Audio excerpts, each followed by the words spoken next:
Chers amis, chers internautes, bonjour. Si vous avez reconnu ce texte, c'est le texte qui nous était proposé pour aujourd'hui lors de cette semaine de prière. Et nous en parlerons un peu aujourd'hui à la conclusion de cette grâce que Dieu nous accorde. Mais quand j'ai commencé à préparer cette méditation, je cherchais un thème sur la famille. Alors pourquoi la famille? Je me suis posé la question, pourquoi ce thème m'intéresse-t-il autant? J'ai trouvé la raison, mais je vais la garder pour moi, c'est personnel, c'est peut-être lié à mon histoire, c'est vraiment quelque chose d'important pour moi d'aider les familles, les couples à mieux vivre. Et pourquoi ne pas m'intéresser aux familles de la Bible? Alors j'en ai trouvé deux, mais il y a très peu de détails sur leur vie quotidienne et une a retiré particulièrement mon attention, même si je ne suis pas sûr que ce soit un modèle à imiter, mais il y a toujours des leçons à en tirer. C'est ainsi que je me suis intéressé à l'histoire de Jacob. C'est un homme comme vous et moi qui a eu à affronter certains défis. D'ailleurs, la Bible dit qu'un ange lui a parlé en ces termes. « Tu as lutté avec Dieu et avec les hommes et tu as été vainqueur. » Alors ce matin, je vais vous proposer avec moi de voir ensemble quelques-unes de ces luttes, trois en particulier, et voir les leçons qu'il y a à en tirer. L'histoire va commencer avec Abraham et Sarah qui ont eu un fils, héritier de la promesse, nommé Isaac. Vous connaissez tous cette histoire, on n'aura pas le temps de lire ce matin cette histoire de Jacob, mais on va la parcourir un peu en long et en large, et si vous n'avez pas les souvenirs frais, vous aurez l'occasion de la relire entièrement. Isaac et sa femme Rebecca patientèrent de longues années avant d'avoir des enfants. 20 ans exactement, nous dit la Bible, après leur mariage. Et Isaac priait toujours en faveur de sa femme pour qu'elle soit enceinte. Et elle le devint. Dieu répondit à leur prière. Cependant, au cours de cette grossesse, elle ressentit bientôt des mouvements d'une curieuse intensité. Il lui fut révélé qu'elle attendait deux enfants qui se disputaient déjà. C'est peut-être la première fois qu'ils avaient affaire à des jumeaux. Deux nations allaient éclore, dont l'une l'emporterait sur l'autre, notamment la plus petite sur la plus grande. Et la Bible nous dit qu'Ésaü naquit le premier, Jacob lui tenait le talon. Il semblait manifester par ce geste son intention de tirer son frère vers l'arrière et pour le supplanter. Au fil des années, le conflit va prendre une telle ampleur qu'il constituera sans nul doute l'une des contrariétés majeures qui a été vécue par Isaac et Rebecca. Isaac et Rebecca, je me suis posé la question, portent-ils aussi une responsabilité dans cette lutte entre les deux frères? Je pense que c'est une possibilité, parce que la Bible nous dit « Isaac préférait Ésaü, dont la force et la virilité, le goût pour la chasse, étaient les aptitudes requises pour assumer la charge qui incombait au chef de clan. Par contre, l'affection de Rebecca se portait sur Jacob, qui se plaisait à demeurer au calme, plus enclin à la réflexion. Un amour plus équilibré des deux parents aurait-il pu atténuer ce conflit? Probablement, pourquoi pas? Mais on pourrait aussi se poser la question, mais pourquoi est-ce que Dieu n'a tout simplement pas permis à Jacob de sortir le premier? Cela aurait bien simplifié la chose et nous aurait peut-être retiré certains chapitres de la Bible sur cette lutte. Mais il y avait chez Jacob un mauvais côté assez peu connu. Il fallait juste les circonstances et la pression nécessaires pour que cette nature se manifeste. Alors qu'Ésaü revenait de la chasse bredouille et mort de faim, son frère jumeau donc Ésaü sentit la nourriture que Jacob préparait et lui en demanda. Jacob vit là une opportunité d'obtenir le droit d'aînesse qu'il convoitait et il la saisit immédiatement. Il lui dit « Tu peux manger tout ce que tu veux à condition que tu me vendes ton droit d'aînesse. » Ésaü s'étant cru mort de faim, accepta. Il s'était cru mourant. Mais quand les forces et la lucidité lui revinrent, il se savait livré à la domination de son frère. Ésaü méprisa le droit d'aînesse, nous dit la Bible. il avait peu de temps à consacrer aux choses spirituelles, aux choses de Dieu et de l'éternité. Mais Jacob, en revanche, lui, était intéressé par le droit d'aînesse et surtout la bénédiction. Il semblait reconnaître les choses de Dieu et leur valeur. C'est pour cela qu'il le désirait. Mais il ne pouvait contrôler la force et l'énergie de sa nature. Je suppose qu'il devait être au courant de la prophétie que ses parents avaient reçue avant sa naissance. Il avait sûrement compris très jeune que Dieu avait un but spécial pour lui. Il reconnaissait que le droit d'aînesse et la bénédiction jouaient un rôle important dans tout cela. Nous ne savons pas comment Dieu les lui aurait obtenus. Ce que nous savons, c'est que Jacob s'en empara par lui-même et par des moyens condamnables. Voici quelques arguments. Pensez-vous que l'échange proposé par Jacob à Ésaü soit équitable et que les circonstances soient honnêtes? De mon point de vue, on peut qualifier cela d'un abus de faiblesse. Jacob profite de la condition de son frère qui est dans un moment d'abattement pour lui extorquer le droit d'aînesse. Car le droit d'aînesse comporte une dimension spirituelle, matérielle et sociale. L'aîné qui en avait l'héritage devenait le chef de clan, le patriarche et l'héritier principal. Comparer le droit d'aînesse à un plat de lentilles, même si Jacob avait 3 étoiles au guide Michelin, est totalement disproportionné. Je vous laisse imaginer par la suite les qualités des relations familiales qui a dû résulter de cet acte trompeur. Je n'aimerais pas participer à ces repas de famille. Le stratagème de Jacob pour s'emparer du droit d'aînesse était plutôt douteux, mais ce n'est rien à côté de ce qu'il mit en œuvre pour lui voler la bénédiction. Isaac voulait donner la bénédiction de sa main droite irrévocable à Ésaü, mais Rebecca, aidée de Jacob, induisit son mari en erreur. Elle était prête à prendre toutes les conséquences néfastes que sa supercherie entraînerait.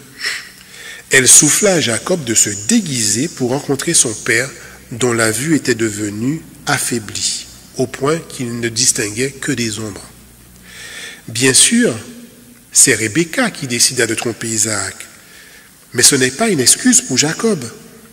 Il ne remit en question le plan de sa mère, si vous lisez le texte, seulement parce qu'il craignait que son père ne découvre la supercherie. Mais en fait, il a coopéré pleinement. Jacob, par la suite, a trouvé un adversaire à sa taille en la personne de son oncle Laban. Les deux hommes essayèrent de se montrer plus malins l'un que l'autre pendant 20 ans. À croire que ce désir de tromperie était quelque chose qui était ancré dans la famille. Jacob travailla 7 ans pour Rachel et obtint Léa. Jacob fut scandalisé que son oncle puisse lui faire une chose pareille, lui qui par le passé avait trompé son père, avait trompé son frère. À travers Laban, il a été confronté à sa propre fourberie. Dieu lui promit tout de même de faire prospérer sa vie. Mais j'en reviens à la question que je me suis posée. Qu'est-ce qui a poussé Jacob à commettre de tels actes et à agir de la sorte? Jacob connaît la prophétie et je pense qu'il estime qu'il est dans la vérité. Il utilisera donc tous les moyens, borderline ou pas, pour y arriver. Après tout, c'est la bonne direction, mais pas le bon chemin. Il prend de force ce qu'il ne voit pas arriver, sans penser aux conséquences. Jacob semblait avoir peu de réponses à la force de sa propre nature. Elle le dirigeait. Laissez-moi vous dire que nous ne sommes pas meilleurs que Jacob. Des milliers de chrétiens ont une révélation de Dieu et pensent qu'ils vont dans la bonne direction. Mais ensuite, ils essaient de faire avancer les choses par eux-mêmes. Le désordre qui s'ensuit est indescriptible. Notre problème à tous, c'est la force de notre nature. Nous ne pouvons pas la contrôler. Dès que nous voyons la valeur du droit d'aînesse, nous concluons l'affaire toujours bien sûr avec l'aide de Dieu. Nous ferons tout pour l'obtenir, même si cela va impliquer un peu de tromperie, ou même pire que cela. C'est là l'une des premières luttes de Jacob. Passons à la deuxième, à laquelle il est confronté. Il avait trouvé une femme, Rachel, avec qui partager sa vie. C'était son désir d'ailleurs, conforme à l'exemple donné par ses parents. Mais Jacob aura à souffrir la présence de deux femmes, Rachel et Léa, contre son gré, source de conflits et de luttes qui surgissent sans qu'il en soit l'instigateur. En effet, la Bible nous raconte que Jacob a été trompé par son beau-père et au lieu d'épouser Rachel, il fut obligé d'épouser sa sœur aînée, Léa, en premier lieu. Dans plusieurs traductions, la Bible nous dit que les sentiments de Jacob envers sa première épouse, au lendemain de son mariage, sont rendus par un euphémisme. Dieu vit que Léa n'était pas aimée. Le terme hébreu utilisé, c'est sémoua, qui signifie haï, détesté, qui revient à dire qu'elle n'était pas aimée. La Bible nous dit en revanche que Jacob aimait Rachel plus que Léa, ce qu'on peut comprendre. Il est facile d'imaginer l'aversion ressentie pour Léa, celle qui lui avait été imposée. Mais par contre, il allait devoir apprendre à l'aimer au fil du temps. Deux femmes. Et qu'est-ce qui se passe en plus? Deux femmes qui n'arrivent pas à enfanter. Situation bien connue. La Bible nous dit que Dieu vit que Léa était haïe et il ouvrit son sein. Dieu voit. Son regard ne va pas s'arrêter aux simples apparences. Il scrute les cœurs, il sonde les reins et il voit la haine, manque d'amour de Jacob. Mais il voit aussi le cœur de Léa et s'attachera à rétablir un équilibre rompu. Avec patience, il va donc en démêler les nœuds et apporter de l'apaisement au trio déchiré. Comme pour Sarah et Rebecca, c'est Dieu qui va intervenir pour ouvrir le sein maternel de Léa et la rendre féconde. Il faut savoir que si une femme pouvait occuper une place privilégiée dans le cœur de son mari, bienveillant, la femme stérile était plus souvent méprisée, voire rejetée par son époux et par la communauté pour au moins deux raisons. La première, l'incapacité à enfanter, en particulier un garçon qui est garant de la postérité, est souvent vu comme le sceau de la bénédiction de Dieu. Et d'autre part, à cause du flux menstruel plus fréquent chez la femme stérile et par conséquent susceptible de la rendre plus longtemps impure. On comprend donc pourquoi plusieurs femmes ou leurs maris s'acharnent à chercher l'aide de Dieu pour remédier à cet handicap. Dieu a donc agi en faveur de Léa, mais Rachel est stérile. La femme haïe est consolée par cette grossesse, mais l'épouse aimée se voit privée du bonheur d'enfanter. Le texte ne laisse point penser que Dieu soit à l'origine de cette stérilité et complice de ce mal. Le plan de Dieu est orienté vers le bien des hommes et leur salut, et nous le verrons avec l'histoire de Léa et Rachel. Lors de sa naissance de ses enfants, Léa exprime à plusieurs reprises ce vœu d'être aimée par Jacob. Elle aura 4 fils, dont les prénoms forgés à partir d'un jeu de mots permettent de mieux comprendre ses états d'âme et peut-être même de cerner sa démarche religieuse. La Bible nous dit que Léa va accoucher d'un fils à qui elle donna le nom de Ruben, le premier. Car, dit-elle, Dieu a vu mon humiliation et maintenant mon mari m'aimera. Ruben portera donc toute sa vie une trace de cette exclamation. Ce prénom signifie « voyez un fils ». Léa a compris que Dieu voit, il connaît sa situation qui n'est pas entièrement désespérée. Rien n'échappe au regard de Dieu et il n'est pas insensible à sa douleur. C'est quand elle s'est sentie humiliée que Léa a compris que Dieu voyait son humiliation. La souffrance peut engendrer la révolte et l'incrédulité, mais elle peut aussi porter à croire. Pour son deuxième fils, Siméon, Léa joue sous la racine du verbe « entendre ». Elle dit « Dieu a entendu que j'étais haïe et il m'a aussi donné cet enfant ». Léa espère gagner l'amour de son mari. Elle n'a pas hésité à en parler à Dieu. Après avoir pris conscience que Dieu la voyait, elle sait maintenant que Dieu peut l'entendre. C'est ce qu'on va appeler la prière. Troisième fils, en mettant Lévi au monde, Léa espère que son mari s'attachera à elle, s'exclame-t-elle. Elle sent qu'un fossé la sépare de Jacob. À son 4e fils, elle donne le prénom de Judas. Et elle s'écrie, cette fois-ci, je louerai Dieu. Elle ne fait plus aucune allusion à son mari. Son regard est maintenant entièrement orienté vers Dieu qu'elle remercie pour cet enfant. Judas est construit sous la racine du verbe louer, remercier. On peut se demander si Léa aurait vécu une espèce de conversion, une espèce de rencontre progressive avec Dieu. Elle prend conscience qu'il la voit, qu'il a son regard posé sur elle et lui témoigne ainsi sa bonté.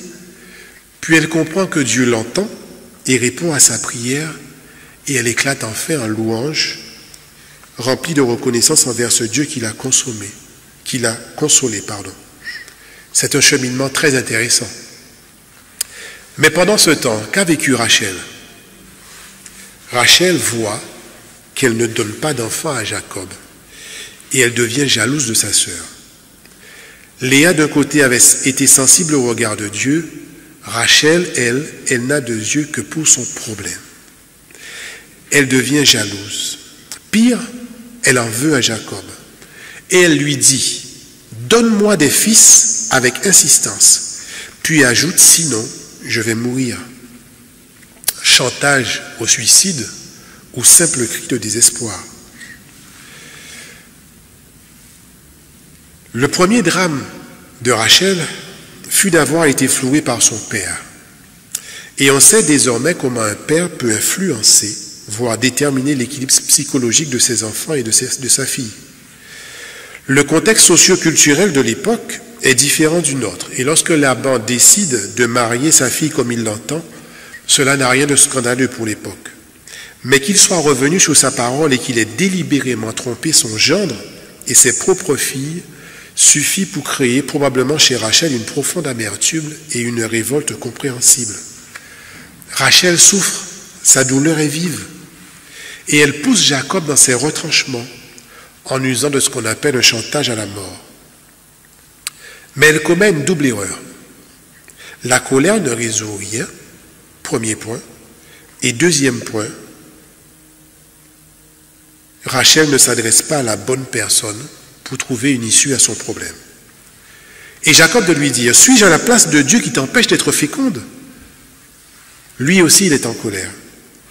Rachel est en colère contre Jacob car elle attend de lui une guérison, une solution pour elle.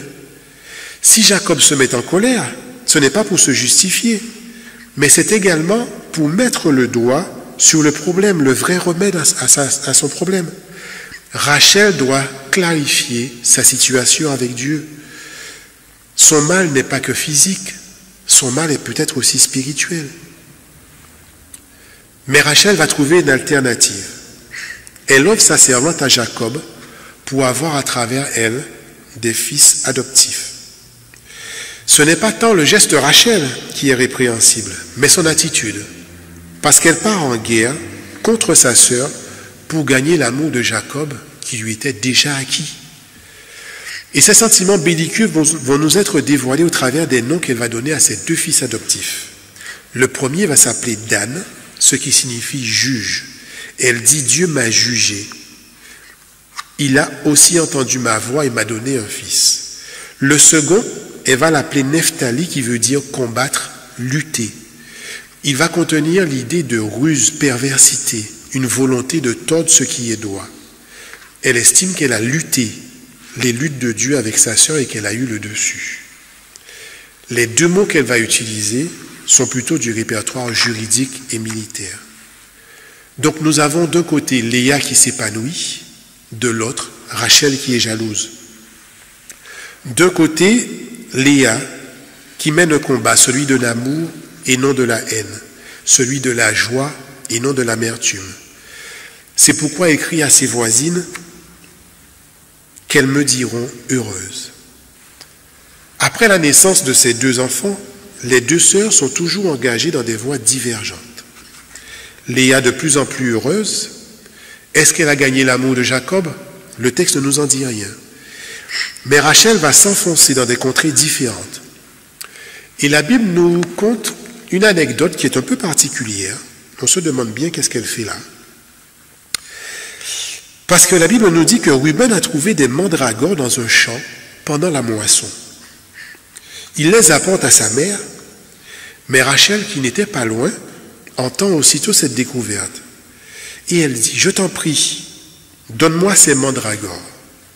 Pourquoi Rachel veut-elle ces mandragores?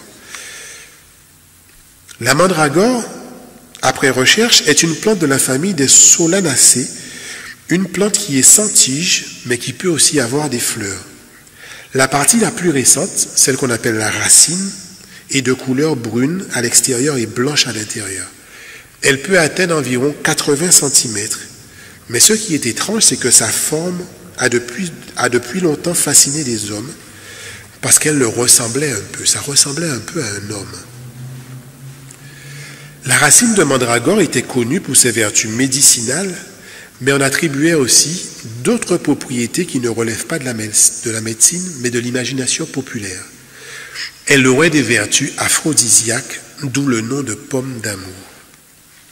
Rachel veut donc à tout prix ces mandragores pour stimuler sa fécondité.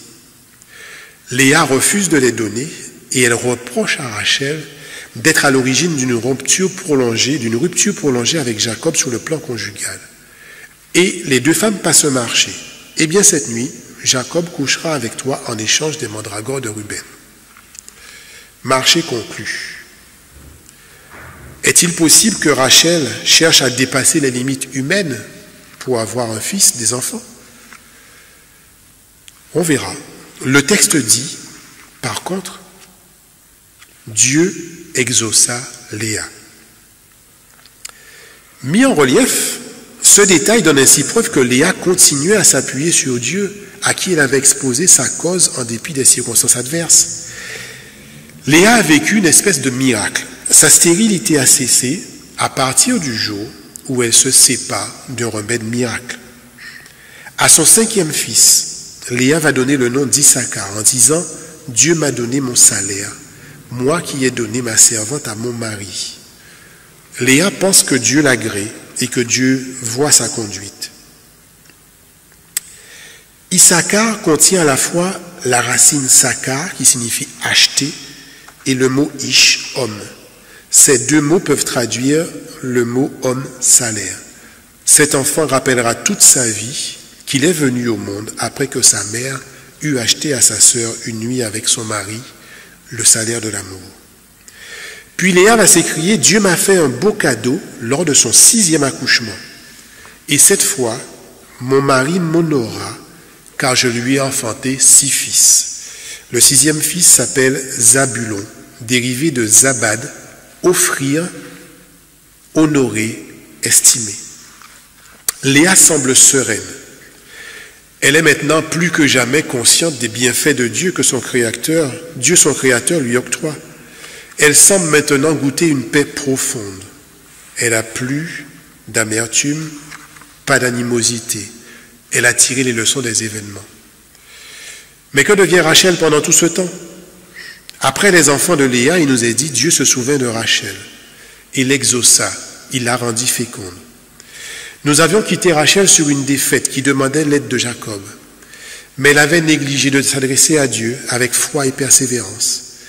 Elle s'était laissée aller à la jalousie, la colère, la haine, et faisant même recours aux tractations et aux remèdes les plus vils. Mais Dieu se souvient de Rachel. Dieu prend l'initiative de sa délivrance. Si vous vous rappelez bien, c'est toujours Dieu qui va chercher l'homme lorsqu'il est perdu, lorsqu'il se cache, comme Adam et Ève, quand la situation semble désespérée. Rachel a un fils. Elle va l'appeler Joseph, qui signifie « Dieu a enlevé ma flétrissure, qu'il m'ajoute un fils. Il a enlevé ma honte, mon mépris, dont je souffre à cause de ma stérilité. » Mais elle désire que Dieu lui ajoute un autre comme s'il lui manquait quelque chose. Rachel a fait le point sur sa conduite passée. Elle a renoncé en quelque sorte à s'entêter, à combattre sa faiblesse par ses propres forces. Elle a ensuite exposé sa cause à Dieu et vécu un premier exaucement. Mais elle mourra malheureusement pendant l'accouchement de son dernier fils nommé Benjamin. Nous ne saurons hélas pas la suite de son histoire. Mais Jacob, dans cette lutte entre ces deux femmes, a dû lui aussi vivre des moments pas simples à gérer. Passons à la troisième et dernière lutte que je souhaite partager avec vous, qui me semble aussi tout à fait intéressante. Jacob va poursuivre son chemin en rentrant chez lui avec ses enfants et ses 4 femmes. À peine a-t-il quitté son oncle Laban que Jacob voit soudain des anges de Dieu. En ces 3 phrases, cette entrevue nous est contée. En chemin, la Bible dit, les anges de Dieu le rejoignirent. En les voyant, Jacob dit, c'est le camp de Dieu. Jacob se sent et se sait maintenant approuvé et protégé par Dieu. Mais il n'a pas l'esprit tranquille. Que va-t-il faire? Il s'enhardit à envoyer un message à son frère Ésaü pour lui annoncer son retour. Et par le message envoyé, il laisse entendre que les querelles anciennes n'ont plus leur raison d'être. Il décide de faire de la diplomatie et il ne réclame rien à son frère, si ce n'est sa clémence. Il se présente comme le serviteur d'Ésaü et l'appelle mon Seigneur. Ésaü renvoie le messager et se met en route avec 400 hommes. Jacob est paniqué, angoissé, nous dit le texte de Genèse. En cas de conflit, il ne peut tenir tête à 400 hommes. Il décide donc de partager son camp en 2, comme ça, si l'un est attaqué, l'autre pourra s'enfuir. Et Jacob prie Dieu en lui rappelant ses promesses et lui demande de venir à son secours. Et écoutez bien les paroles qu'il dit en Genèse 32, versets 9 à 12. « Je suis trop petit pour toutes les grâces et pour toute la fidélité dont tu as usé envers moi, ton serviteur. » Nous y reviendrons. Après cette prière, Jacob va prendre les choses en main et agir en bon diplomate. Tel un vassal devant son suzerain et disposé à témoigner de sa totale soumission et de son humilité envers son frère qu'il va appeler mon Seigneur, il va lui offrir des cadeaux précieux, des chèvres, des brebis, des chameaux en très grand nombre. Mais il n'a toujours pas l'esprit tranquille. Il va se mettre à l'écart pendant la nuit. Et c'est à ce moment que va survenir un homme un peu bizarre, étrange, qui va le provoquer en combat singulier. Et ils vont se battre toute la nuit jusqu'à l'aube, nous dit la Bible. Soudain, l'inconnu va porter à Jacob un coup décisif. Puis, il va lui parler enfin et lui dire « Laisse-moi partir maintenant, car le jour se lève. » Et Jacob de répondre « Je ne te laisserai pas si tu ne m'es béni. » Et l'homme de lui répondre, et nous dit la Bible, l'ange, ton nom ne sera plus Jacob, mais Israël, car tu as lutté avec Dieu et avec les hommes, et tu as été vainqueur. Je vous pose la question, en quoi Jacob a-t-il été vainqueur? Contre l'ange, si vous regardez bien, même s'il a lutté toute la nuit, il est quand même vaincu, et il en ressort avec une hanche d'émis en boitant. Contre les hommes, Jacob a vaincu son frère Ésaü par abus de confiance, par abus de position, sur un moment de faiblesse. Il a vaincu son père Isaac en ayant recours au mensonge et en trompant un aveugle. Et il a peut-être vaincu Laban par la ruse. Ce n'est pas un vainqueur très apprécié. Et ce n'est pas ce qu'on peut appeler une victoire. De plus, Jacob, même s'il est béni par son père, même s'il est béni par Laban, même s'il se sait escorté par les anges, il a toujours peur d'Ésaü. Il reste dominé par la crainte malgré les promesses de Dieu. En fait, Jacob se sent écrasé par ceux qui le regardent comme ses adversaires. Jusqu'à même Dieu, dont il n'est pas sûr de son amour infaillible. Jacob apprend qu'il devra apprendre à compter sur Dieu, à compter sur cet amour jusqu'à la fin de sa vie. Et le jour qu'il vit, en ce moment, marquera une étape décisive. Il portera un nouveau nom, Israël, le lutteur d'Éhi.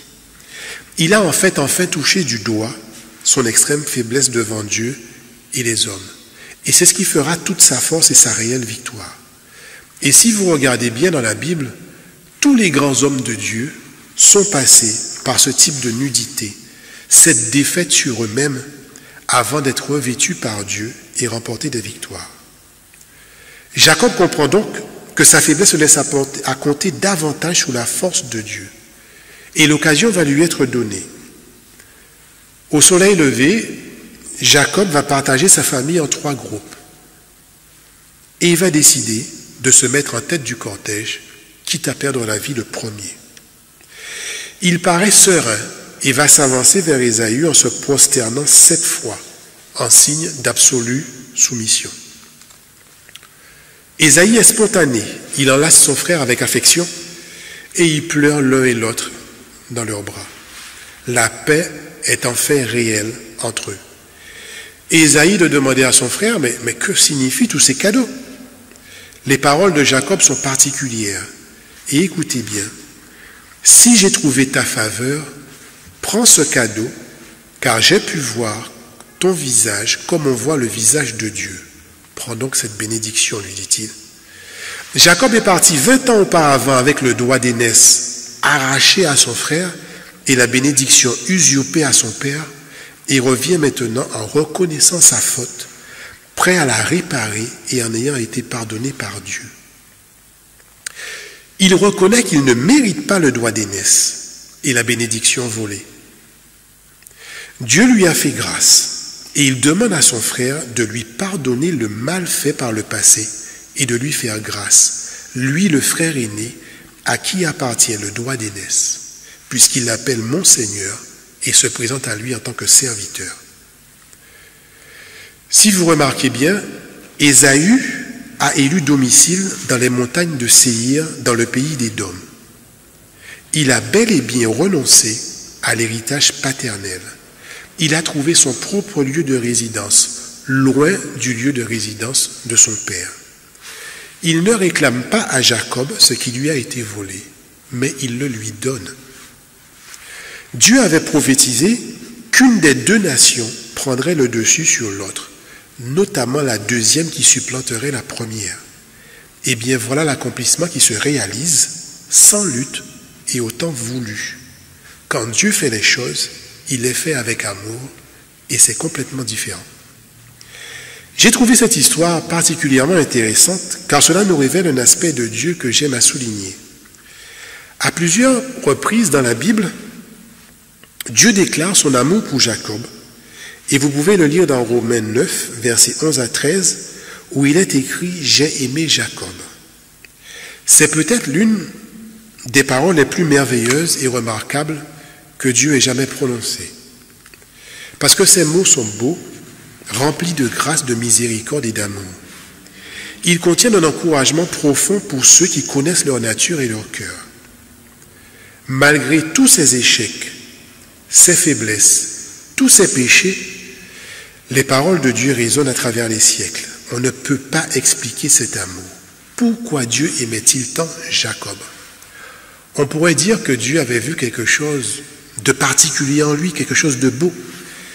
Si vous lisez Deutéronome 10, versets 14 à 15, vous verrez que Dieu est attaché au peuple d'Israël parce qu'il les aime tout simplement et non pas parce qu'il le mérite. La question pour nous ce matin, pourquoi est-ce que Dieu vous aime? Vous pourrez chercher en vous toutes sortes de qualités qui justifient l'amour de Dieu envers vous, mais il existe aussi toutes sortes de défauts qui pourraient vous faire penser le contraire. Dieu ne nous aime pas parce qu'il a vu du potentiel en nous, sinon ce serait de l'amour par intérêt. J'ai l'impression que Dieu nous aime tout simplement parce qu'il nous aime. C'est l'irrationalité de son amour. Cet amour est extraordinaire parce qu'il aurait pu dire « j'ai aimé Israël », mais il ne l'a pas fait. Il a dit « j'ai aimé Jacob ». On aurait vu Israël comme un Jacob converti, changé, transformé, un Jacob rendu parfait et cela nous irait bien.